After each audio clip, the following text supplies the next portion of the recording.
Welcome back to Global Media Network, LLC. Passionate World Radio Network is a wholly owned subsidiary of GMN, LLC. Today, our fellow podcast host, not a co-host, full host, Lisa Skinner, is unable to make it. So today, instead of doing a regular program, Betsy Wursel and I, Lillian Cauldwell, on LEST, L-E-S-T, We Forget Historical, we are going to review all of the program that we have been doing since February, March of 2023. If you want to join us, the number to call is 484-364-1032. Here's the cell phone. Give us a call. Speak up. You can remain anonymous and let us hear what you think and what you know and what you believe and share it with us. So the floor is now open. Welcome to Lest We Forget Historical with hosts Betsy Wursel and Lillian Cauldwell. Since I'm in a position, I receive a lot of press releases that come through the station, and many of them I share with Betsy and with Lisa. And that's where a lot of our ideas come from to do subjects on Lest We Forget. And recently, one of the headlines that I saw on my laptop was very interesting. There were two parts of it. One, that the diary of Anne Frank was that there was confusion when she died. And then the other question was, who portrayed them and why? And while most people will say, well, why do I care? She's dead.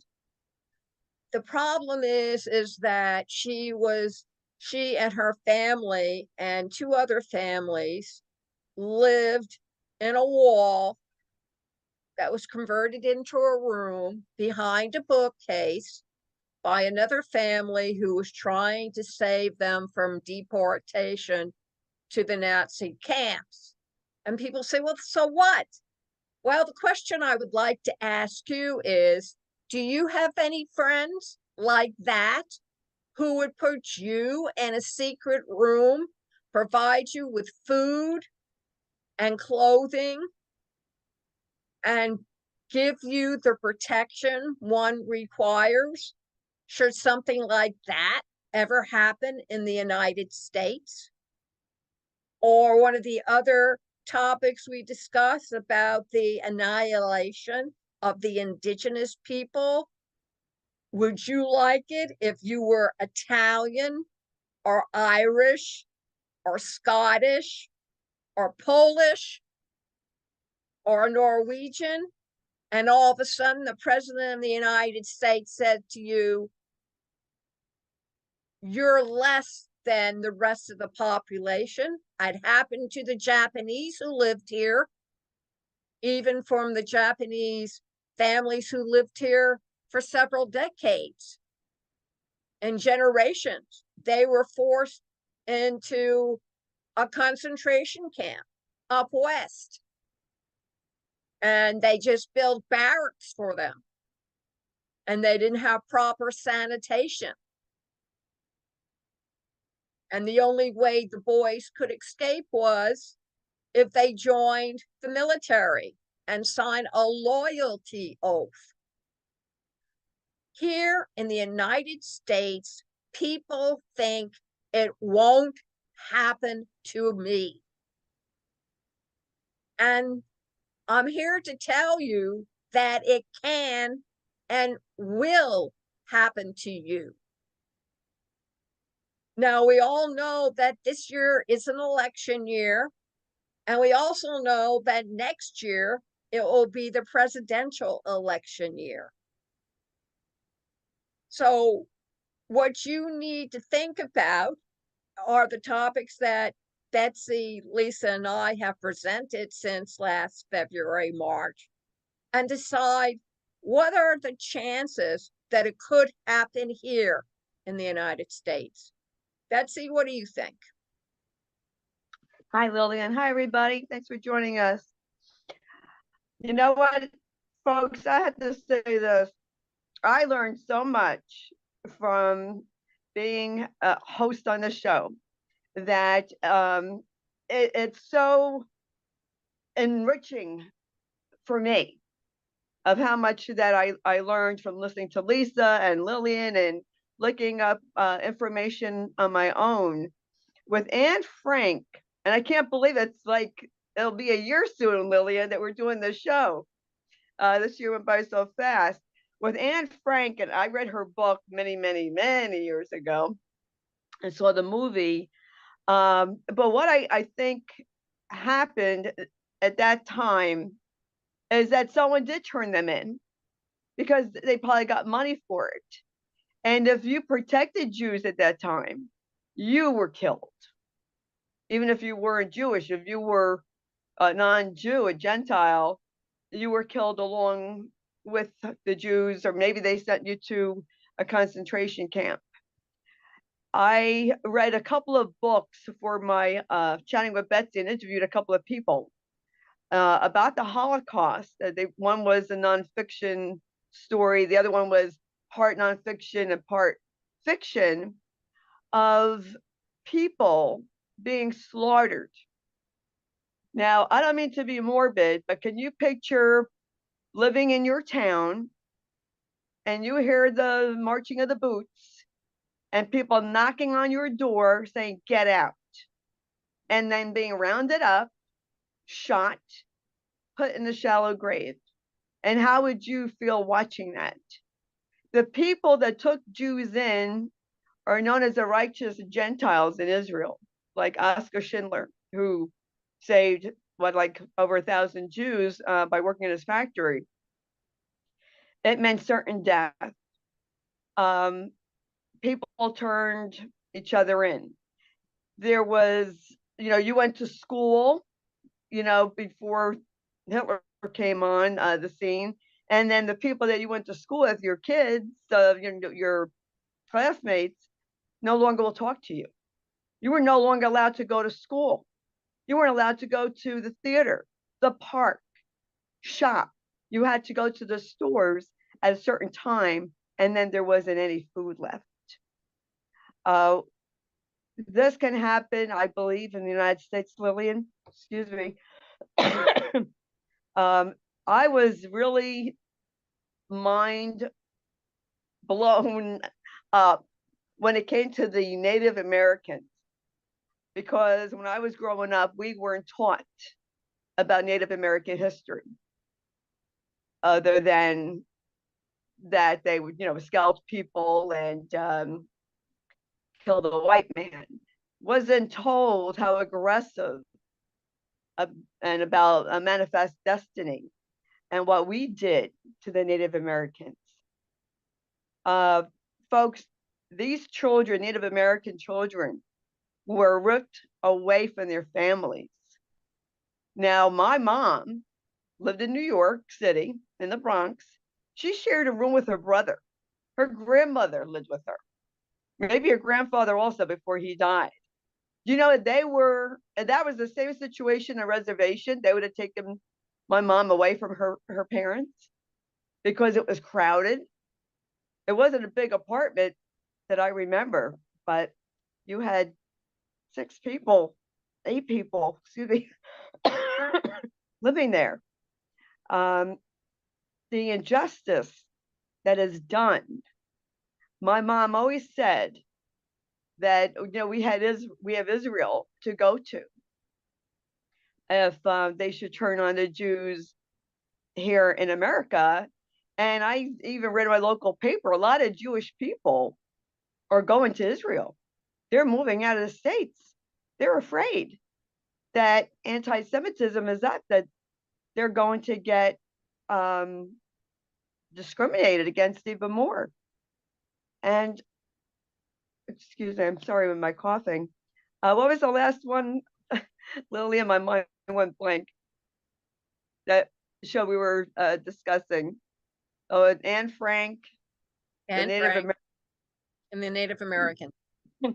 Um, I sometimes wonder, Lillian, how come it was just the Japanese that were rounded up and not the Germans?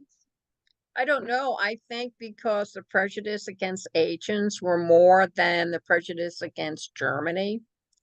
I also believe that the Germans, there were a lot of people in this country who really did not believe that Hitler was a bad person. He was anti-communism for one, but I think the other thing was they really believed that he was helping Germany and that if these other people got in the way, then they deserved to die. It's the same kind of mentality when people say slavery is fine because they're savages and we're civilized and they need us to lead them out of the dark. And I think it's always has always been there. And if it wasn't the Jews, I'm pretty sure they would have found some other ethnic people. Look what they've done to the gypsies, although the gypsies in New York are are just as bad as the mafia is at this point because but they learn from I think everybody has learned from the mafia and their contacts. But I know that the gypsies were almost exterminated over in Europe during World War II because Hitler didn't like them either. They were marauders, they were nomads, and therefore they were not equal to what he considered blonde hair, blue eyed. Right, right. I always And wondered. where do you come from this? Well, it also comes from the Norse and from the Swedes. I mean, all of those are still Germanic tribes, if you think Yes, about it. So, I mean, one of the things I love Tolkien, I love the fact that he created Middle Earth and everything else like this. But, ladies and gentlemen, is all blonde hair and blue eyed. It's not until the Lord of the Rings backstory that they bring in African Americans and Asians and other ethnic actors and actresses, which really upset a lot of the audience because the world that he created was based on United Kingdom, Norway, Sweden, right? All the North country, those are all Germanic tribes. Think about it. There's not a red hair among them. There's certainly no Jews in Middle Earth. And while they don't mention religion, Tolkien was very into Catholicism. So be very careful when you eulogize those fantasies, science fiction. Have you noticed in science fictions, there's always kings, one ruler, no democracy, a republic in Star Wars, full of military, not a normal person among them. They all came from distinguished families, right? yeah, Leah was a princess, and Luke was also a prince from his family. They were heroes. They don't write about peons because nobody will read a book about peons. Most of the peons are enslaved. Read Animal Farm. What is it? Two legs are better than four legs are good, but by the time the pigs raised to power, it was two legs are better than four. There's a reason these books were written. 1984, that's what we're heading to with the Republicans. They want to get rid of the Constitution. They want to be taken care of. There's a reason why these books were written, and They're trying to foretell the future of what they believe our future is going to be. Take a look at the one, I forget the name of it, but some kind of plague came and women haven't been able to have a normal child. The Handmaid's Tale. It's based on harems, one man, a lot of women, and he has the right to impregnate them and try to have a normal child. And homosexuality is frowned upon. Guess it's not accepted. As we covered the LGBTQ plus community. Yeah, they're still having trouble, basically with mental health and suicide. And there was a well-known Olympian who just recently declared they had a gender transformation. One of the swimmers, I think. Oh, one of the swimmers, yeah. I don't remember the name. I don't remember his name either, but they're very much around. And ladies and gentlemen, if you do not take control of your present and try to make a change, your future will reflect what has already been written out for you. Do you really want that? I mean, every one of the topics we have discussed has political implications. The government is involved in some way. They control what is allowed and what is not allowed. Look at what they did under former presidents' don't tell policy.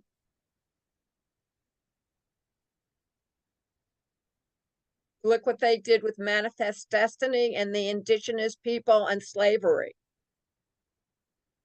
Look what they did to people who have lived in this country and were Americans, and they were still incarcerated in concentration labor camps.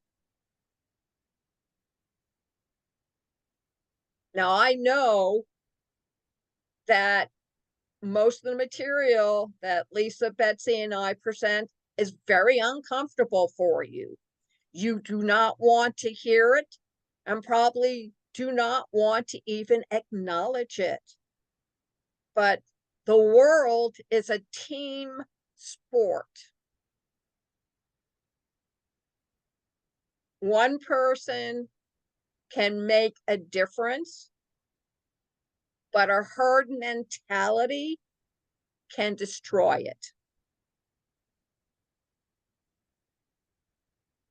And I know this is difficult to hear because you don't want to hear things like this. Why do you think DeSantis has book burnings?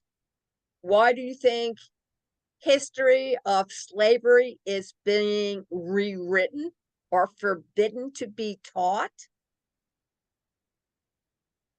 You think about that. You will come from Italy. You come from Spain. You come from Czechoslovakia. You want your ancestors and your country honored because that is who you are. Imagine somebody saying, no, you can't be that. It's not allowed. Or you can't live in this block. You need to live in another block where your kind is.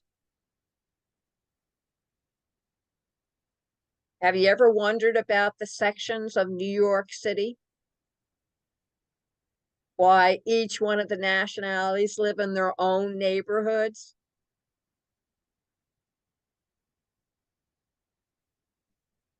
That's what the gangs are about now.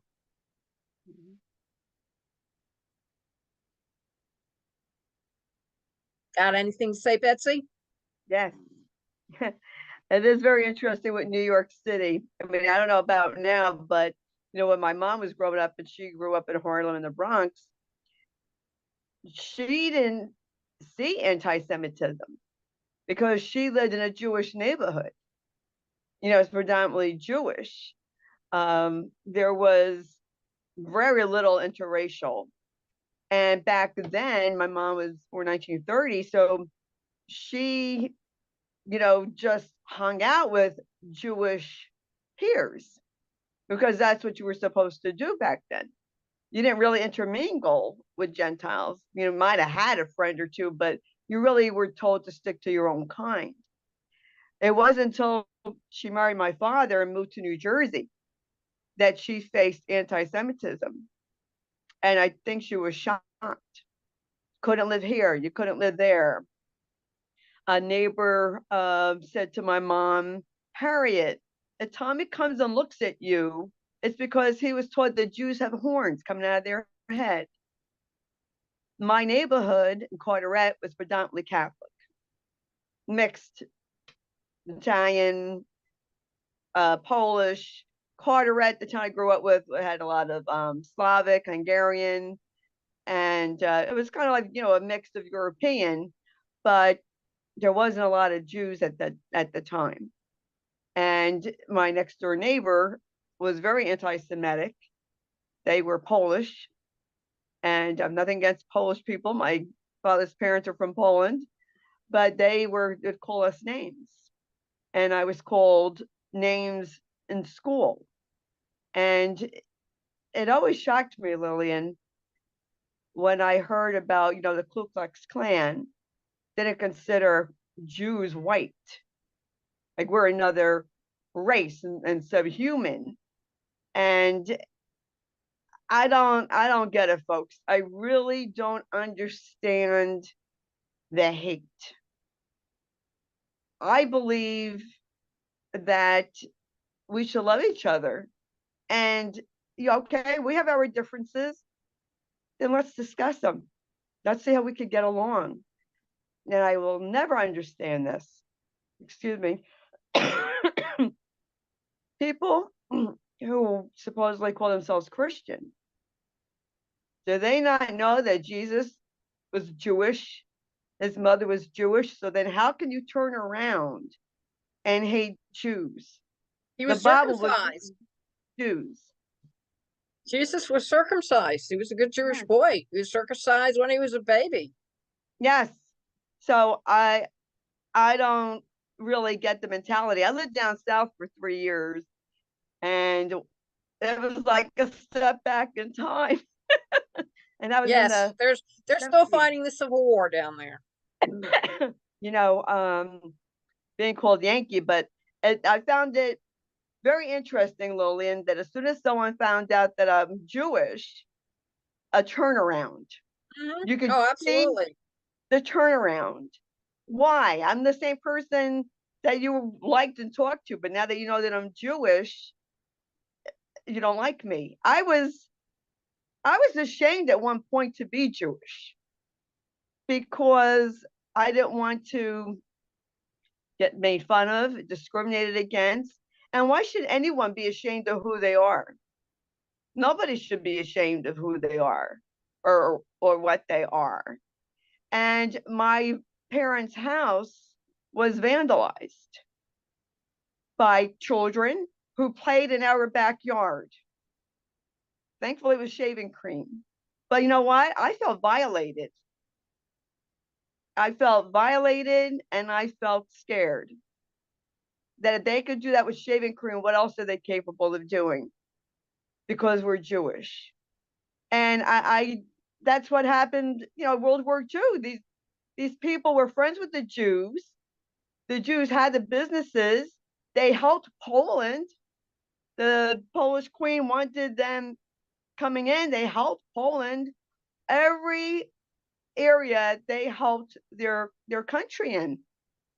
And yet they were so happy to, line up their Jews. I mean, in France, they couldn't wait to line up their Jews, the Yeah. Vichyssoise government, before the Nazis even wanted them. The Vichyssoise was like, hey, here you go. It's really it saddens me. It really does. Why is there always such hate? And it's getting worse, people. Now, you know what? I know people may not like to hear this, but you know what? If somebody wants to be transgender, that's their business. If somebody wants to be gay, lesbian, whatever, bi, that's their business. That doesn't give you the right to bully them and to hurt them.